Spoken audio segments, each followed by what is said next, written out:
ये संसार जन्म और मृत्यु के चक्र में बंधा है।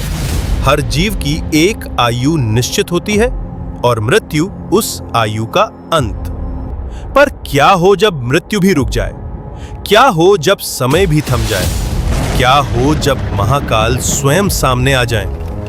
आज हम आपको बताएंगे एक ऐसी कथा जहां भक्ति इतनी गहरी थी कि महादेव को स्वयं प्रकट होना पड़ा।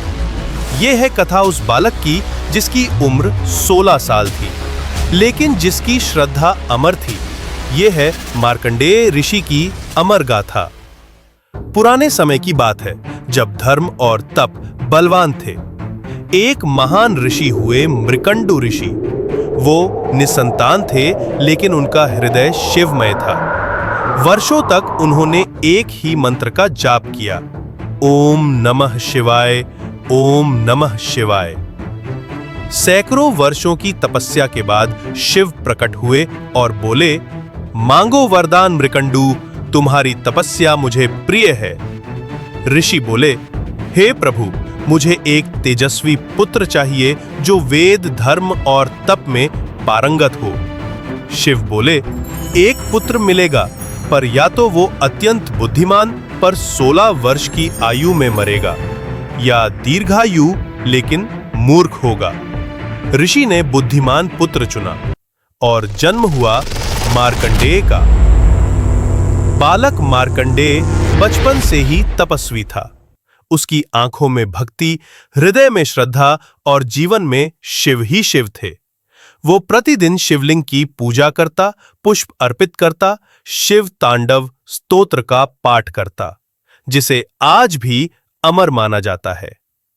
वो जानता था कि 16वें वर्ष की अंतिम घड़ी ही उसकी अंतिम सांस होगी, लेकिन उसने कभी मृत्यु से डर नहीं दिखाया, बल्कि मृत्यु को भी शिव का प्रसाद समझा। समय बीतता गया और वो दिन भी आया जब उसकी आयु पूरी हुई। 16वां जन्मदिवस आया, पर कोई उत्सव नहीं था। माता पिता ने रोते हुए विदा ली और वो बालक अपने पूजा स्थल में बैठ गया और शिव का ध्यान करने लगा।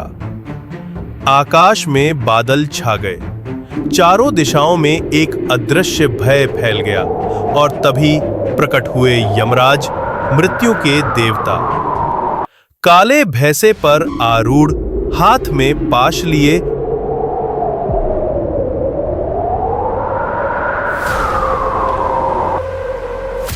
उन्होंने कहा, मार्कंडेय, समय पूर्ण हुआ, चलो मेरे साथ। मार्कंडेय ने आंखें खोली, पर यम को देखकर भयभीत नहीं हुआ।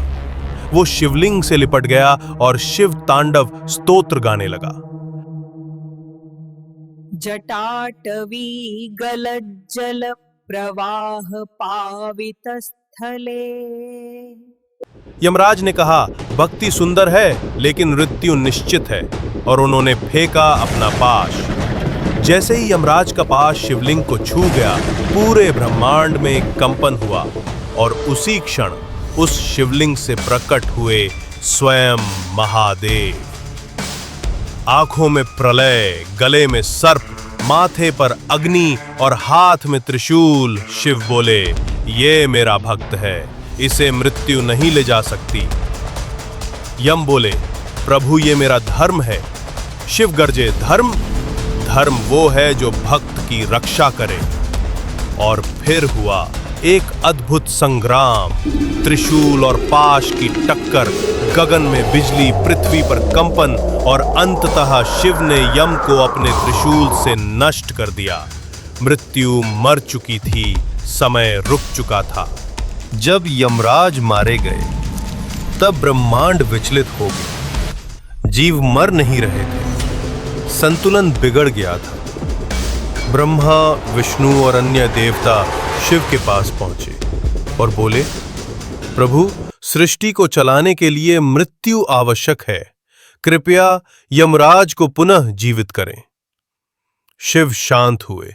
उन्होंने कहा, यम को जीवन वापस मिलेगा, लेकिन वह अब मेरे भक्तों से दूर रहेगा, और यह बालक मार्कंडेय अमर रहेगा।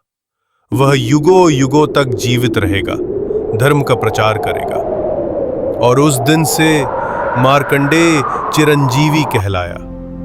यह कथा हमें सिखाती है कि सच्ची भक्ति के आगे नियति भी झुक जाती है। शिव केवल संहारक नहीं, वह रक्षक भी हैं। अगर आप जीवन में संकट में हो, मृत्यु या भय से घिरे हों, तो शिव का स्मरण करें। वह जरूर आएंगे, क्योंकि वह है भक्तों के रक्षक, महाकाल।